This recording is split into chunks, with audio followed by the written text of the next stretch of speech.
The spreadsheet on my screen had stopped making sense 20 minutes ago. But I kept staring at it anyway, because looking busy was safer than looking up. 3 years at Weston Properties. 3 years of keeping my head down, doing my work, and pretending I didn't notice the way Cade Weston's eyes found me across the open floor plan sometimes. Deliberate and unhurried, like he was looking for something specific, and wasn't in any particular rush to stop. I knew who he was. Everyone in Chicago's real estate world did. Weston Properties was legitimate on paper. Luxury high-rises downtown, mixed-use development in Fulton Market, a portfolio that made the business section of the Tribune on a good day and kept lawyers employed on the quiet ones. What lived in the margins of that portfolio, I'd chosen not to look at too closely. That was a line I'd drawn early and held carefully. My phone buzzed face down on my desk. I didn't reach for it. It buzzed again. Brett, I already knew without looking. He'd been texting since 2 o'clock, ever since he'd driven past the building and seen me through the lobby glass having coffee with my coworker, Petra, in the atrium. Just coffee. Petra was dating someone, talked about them constantly, had shown me 100 photos of her cat, but Brett had seen us laughing, and that was enough. I picked up the phone. Who was that? My coworker, I typed back. We get coffee on Fridays, I've told you this. 3 dots gone, 3 dots again. You looked comfortable, too comfortable. My stomach did the thing it always did now.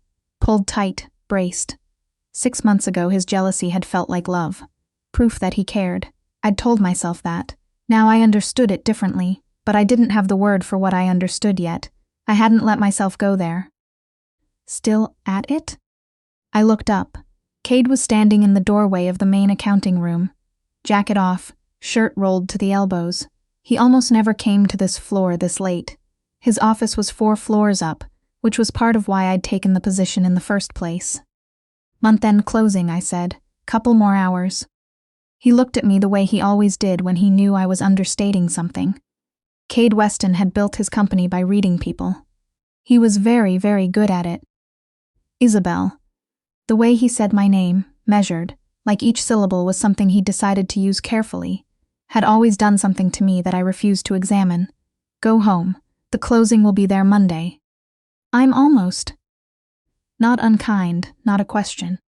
I nodded and reached for my bag, and my phone buzzed again, and he saw it happen. He saw my hand stop moving. He saw something in my face I hadn't meant to let out. If you ever need anything, he said, and his voice had dropped, you call me. You have my direct line, day or night. The offer sat in the air between us, weighted with everything neither of us had ever said in 3 years. Thank you, Mr. Weston, I said, but I'm fine. He didn't believe me. I could see it in the set of his jaw, but he let me go. Brett was home when I got there, our apartment, his name on the lease first, mine added 6 months later, which I'd thought was a step forward, smelled like cigarettes. He'd promised to quit, 3 times. The cigarettes were one of those small surrenders I'd made, along with the location sharing on my phone, and the deleted Instagram and the friendships I'd let thin out, because it was easier than watching him watch me. He was sitting at the kitchen table, with a beer in his hand and his jaw tight. Who drove you home? He asked. I took the L same as always. Took you longer than usual. The red line had delays. There was a CTA alert. I can show you if you want. I said it quietly, not sarcastically. I'd learned the difference mattered. He stood up. I counted the bottles on the counter automatically. 3. Sometimes 3 was fine.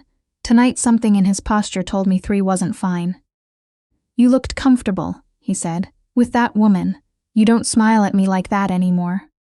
Brett. And your boss. His voice went flat. Weston, I've seen how he schedules you. I've seen what hours you keep for him. I keep those hours for my job. He crossed the kitchen in 3 steps and grabbed my wrist before I'd finished the sentence. His grip was immediate and hard, and I went very still the way I'd learned to go still. You're hurting me, I said. Then stop lying. His hand came up and I didn't see it coming, only felt the impact of his palm against my cheek, the way the room tilted, the sharp burn spreading across my face, and then silence. We both stood in it. He'd never done that before. Grabbed, yes, Squeezed too hard, yes, but not this. God, his voice cracked. He reached for me. Isabel, I didn't. I'm sorry. Don't touch me. Please, I just get so in my head. I love you so much that I. Get out. Louder now. Get out of this apartment right now, or I am calling 911. He left. The door slammed, and the quiet after was enormous, and I sank against the wall with my back against the door, and my hands shaking and my cheek throbbing, and I understood something I'd been refusing to understand for a long time. This would not get better. I pulled out my phone. Not to call the police. Not yet, some frightened part of me said, not yet. Not my sister in Phoenix, who'd warned me about Brett 18 months ago, and I'd defended him until she stopped asking. Not my mother. I scrolled to a number I'd saved 2 years back and never used. Cade had given me his personal cell the first winter I'd worked for him, during a late night I'd spent alone in the building finishing an audit. In case of emergency, he'd said. I'd saved it under his first name, and then done everything in my power not to think about why. My thumb hovered over the call button for a long time. Then I pressed it. It rang once. Isabel, his voice was immediate, alert. What's wrong? Something about the lack of preamble. No hello, no do you know what time it is, broke me open a little. Can you come get me? I whispered. I don't know who else to call. Brett left, but I don't know if he'll stay gone and I can't. Can you please come get me? A beat of silence then. Where are you? The apartment, Wicker Park. Lock every door, every window. I'm 12 minutes out. I heard keys in the background, movement, the low sound of another voice. Stay on the phone with me. I locked the door. I checked the windows. I slid down the wall next to the radiator and held the phone against my ear, and he talked to me. Not about what happened, not yet, just asking me small things. The name of the cross street, what floor I was on, whether the building had a back exit, and his voice was steady in a way that made it possible to keep breathing. He was there in 11 minutes. His car was a black Escalade with tinted windows, and when I opened the apartment door, he was standing in the hallway in a dark jacket and jeans, his hair not quite put together, like he'd left immediately without stopping to do anything first. His eyes went straight to my face. Whatever he felt in that moment, he kept controlled. It was there, something dark and focused, and then it was gone behind the mask he wore in rooms where things needed to get done. Pack what you need for a few days, he said, taking my arm gently. Let's go. I moved through the apartment, in a strange, suspended state, throwing clothes and my laptop and my folder of important documents into my work bag. And I didn't look at Brett's guitar, propped against the living room wall, or the photographs from our first year together, that I'd framed and hung above the couch. In the car, one of Cade's men sat up front and kept his eyes on the road. Cade sat beside me and didn't push me to talk. We were 2 miles from Wicker Park when he said quietly, "You don't have to explain tonight, but you do need to let a doctor look at that before it sets. It's just a bruise." I know what it is, something very controlled in his voice. I'd like it documented, for when you're ready to file a report. I'm not ready to file anything. Okay, he didn't argue. Tonight you just rest. His building was a glass tower on the river in Streeterville, the kind with its own parking structure, and a front desk that looked like a hotel lobby. His penthouse covered the entire 42nd floor. I'd known he had money. I hadn't quite understood what that looked like from the inside. The guest suite was quiet and clean, with windows facing east toward Lake Michigan. He showed me where the towels were, and said his housekeeper Rosa would be in the morning, and then he paused in the doorway. "I have a doctor who makes house calls," he said. "I can call her now." I looked down at my wrists, where Brett's grip had left marks already darkening. "Okay," I said, "yeah." Dr. Yoon was professional and thorough, and said very little while she worked, but her mouth tightened in a way that said enough. No fractures, significant soft tissue bruising on both wrists, visible contusion on the left cheekbone. She photographed everything with a clinical camera and left me pain medication, and when she was gone, I stood in the shower for a long time and let the hot water run until the tank gave out. I found Cade in the living room after, standing at the windows the way I imagined he stood most nights, looking out at the city like it was something he was still taking the measure of. He'd changed into sweatpants, and a gray t-shirt, feet bare. It was disorienting. He looked like a person. He turned when he heard me. "The medication will help you sleep," he said. "Take it." I sat on the far end of the sofa, wrapped in a borrowed robe, and I felt approximately 16 years old. "I don't know how to thank you for this." "Then don't." His voice was flat in the way it got when he was refusing sentimentality. "What he did was wrong. Getting you somewhere safe isn't generosity, it's basic human decency. Don't thank me for that." We sat in the quiet of the city for a while. "He's been texting," I said finally, not looking at my phone. "I can feel it from the notifications." "Block him." "He'll find other ways." "Then we deal with those ways." Cade moved away from the window and settled into the chair across from me. "How long has it been like this?" "The grabbing, the monitoring, maybe a year. The hitting was tonight, first time." I paused. I kept thinking it wouldn't get worse. "It always gets worse." "I know that now." I looked at my hands. By the time I understood what it was, I'd already given him access to everything. Our joint checking at Chase. A credit card in both names. My social security number. My birthday. My old account passwords. He helped me organize my files about 8 months ago. The silence that followed was a specific kind of silence. "Check your credit report," Cade said. His voice had gone very quiet. "Tonight. Right now, Isabel." It took me 20 minutes to pull up my Experian report on my phone, because my hands wouldn't stop shaking. 2 credit cards I had never opened. A personal loan for $18,000 through a lender I'd never heard of. A second loan for $6,500 63 days past due. Applications dated across the past 9 months, all bearing my name, my SSN, an email address I didn't recognize. I had thought the worst thing Brett did to me was hit me. I'd been wrong by roughly $25,000. I called Cade into the guest room and showed him the screen without speaking. He looked at it for a long time. When he looked up, his eyes were very dark and very still. "Okay," he said. "I'm calling my attorney tonight. Don't touch anything. Don't contact any of those institutions yet. He's been stealing from me." The rage in my voice surprised me. I had expected to feel broken. Instead, I felt something sharp and cold and entirely focused. For months. While I was working extra hours to cover rent, he was opening accounts in my name, maxing them out. Yes. I want him to face consequences for all of it, not just tonight, all of it. Cade looked at me for a long moment, and something shifted in his expression. Recognition or relief or both. "Then that's what we're going to make happen," he said quietly. "I'm proud of you for saying that." The attorney's name was Carol Pratt. She met me at her Loop office Monday morning with a legal pad and the focused calm of someone who had eaten financial fraud cases for breakfast for 20 years. She listened to everything without interrupting, and when I finished, she looked at her notes and said, "We're filing a police report today. Identity theft and fraud are federal offenses in Illinois. The physical assault gives us grounds for an emergency protective order. We move on all of it at once." He'll say I authorized the loans. "Did you sign the applications?" "No." "Then we subpoena the originals and get a handwriting analysis. The digital trail will show device fingerprints, IP addresses, applications submitted from his phone or his laptop." She capped her pen. "Financial fraud always leaves a paper trail, Isabel. People who run schemes like this think they're smart. They're not." The emergency protective order was granted that afternoon.